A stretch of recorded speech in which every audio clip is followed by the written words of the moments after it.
loves, welcome back to another episode of The Rosey Life.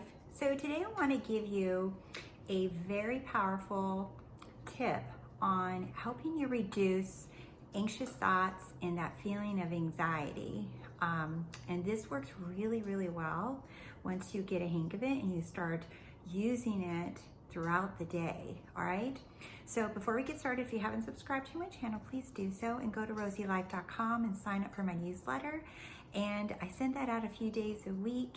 So I give you a little bit more encouragement and I share with you my manifesting lifestyle and things that I'm doing and that I am manifesting, and I do announcements there. So go over there and sign up, and I'll put the link down too below. All right, so let's get to, oh, and don't forget I have the Facebook group that's free, and it's called Wake the Hell Up Sleeping Beauty, and that link, I have it below as well.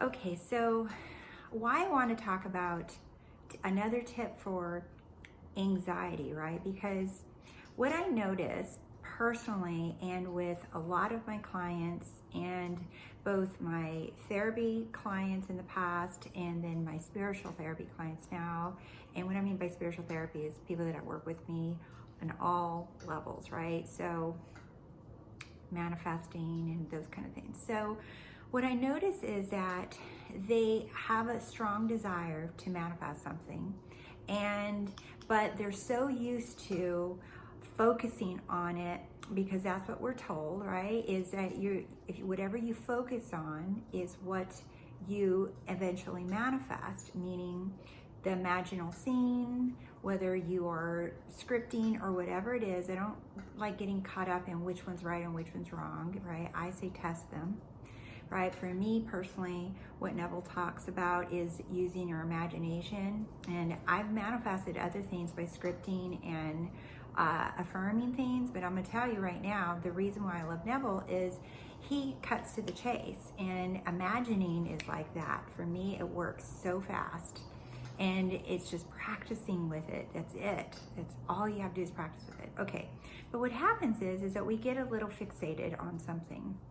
We get a little fixated on what it is that we're manifesting, and it's like, then we get anxiety, or we get these feelings in our chest like, oh, I can't stop thinking about it, or I get worried, or you get angry because whatever, right? So here's my question to you. This is what I want you to ask yourself. Am I reacting right now to these thoughts? Am I reacting to what I'm observing with my eyes? Am I reacting to what I'm hearing? Or am I responding to it? Because reacting and responding are two different things, all right? Here's what reacting looks like. And I'm gonna use iPhones because I know that most people have an iPhone, or you have a Samsung, whatever, but I'm just gonna stick with the iPhone because that's what I have. So on the iPhone, you'll see little red dots appear on your apps, right? And they'll appear, and they're red for a reason, by the way. You guys can do the research on your own, but the reason that they're red is a reason. Think about it. When you see red stop sign, you stop. It gets your attention, right? Nothing is accidental. Nothing is accidental here when manufacturers create things. The little red dot is to draw your eye right to that app, right? And then that app has a little number in it. Maybe the amount of notifications you have, maybe the amount of text or emails or whatever, notifications for your Starbucks reward, whatever. So look at the iPhone, and it has all these little red dots, or do they?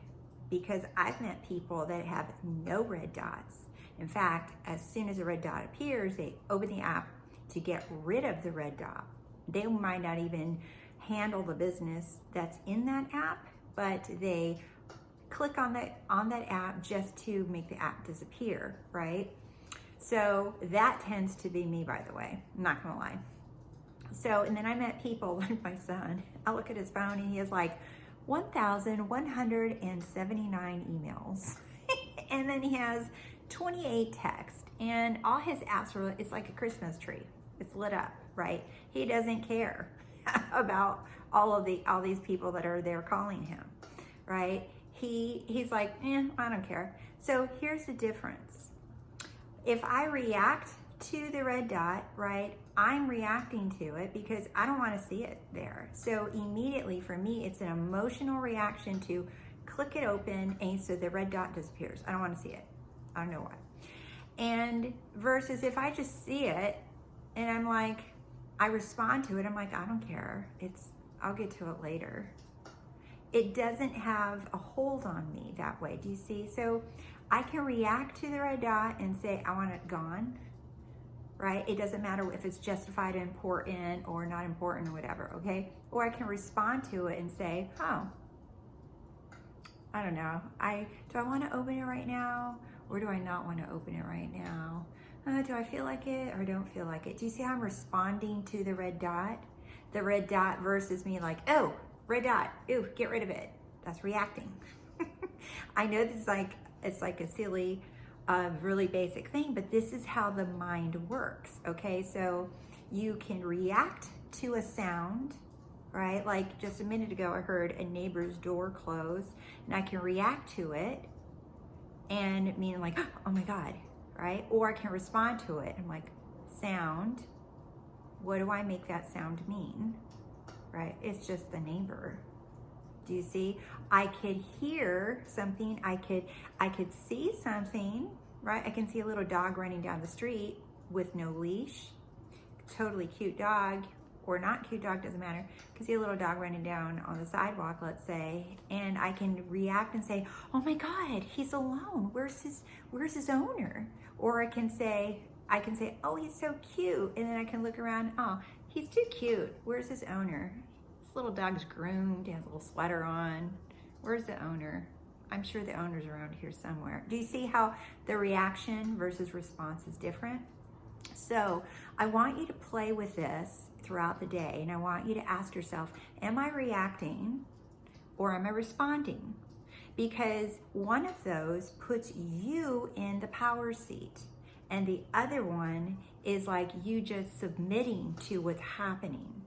I want you to practice being in the power seat. I want you to practice responding. Even me with my iPhone and the little red dots, I've been practicing. I'm like, no, I don't have to respond to everything that appears on my phone immediately.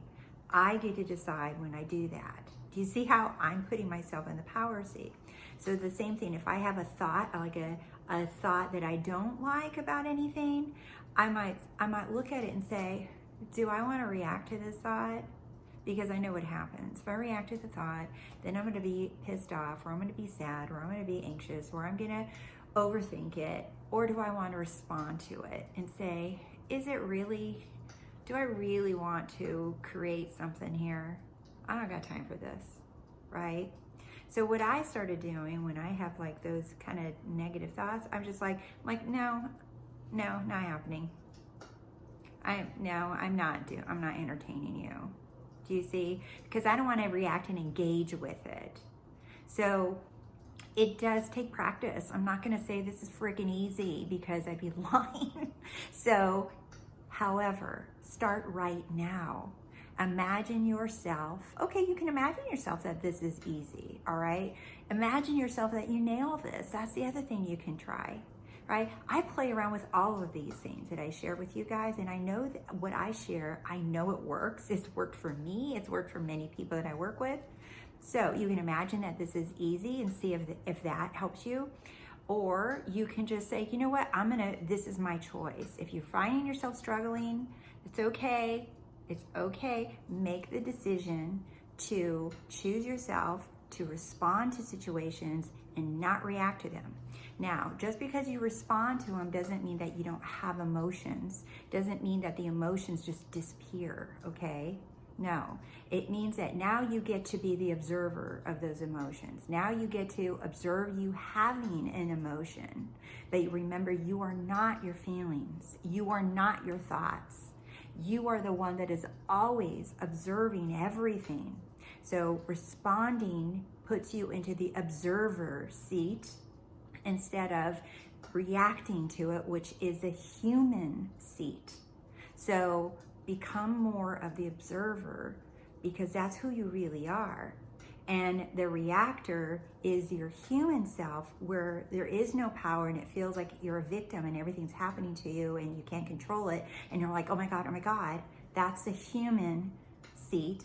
Be in the I am seat, the observer. I'm going to respond to this thought. I'm going to respond to this feeling. I'm going to respond to what I see. I'm going to respond to what I hear. I'm going to respond to my bank account statement. I'm going to respond to this bill. I'm going to respond to this text. I'm going to respond, do you see, instead of react to it. And then choose what you're going to respond. Choose what you want. Choose if you want to engage with it. And if you do, how do you want to engage? Imagine the outcome that you want with it. See what you want to see. Hear what you want to hear. All right? So I hope this is helpful. Watch it again. Watch it a few times, this video, and really nail what I'm saying here, because I put a lot of different little golden nuggets in here. So really nail this down so you stop reacting to the 3D world, because it's pointless. It's literally pointless, all right? It's all from within. So take that power seat instead of sitting in the human seat, all right? All right, my loves, please like and comment below, and feel free to share this video with others. I sure appreciate it. All right, talk to you soon. Bye.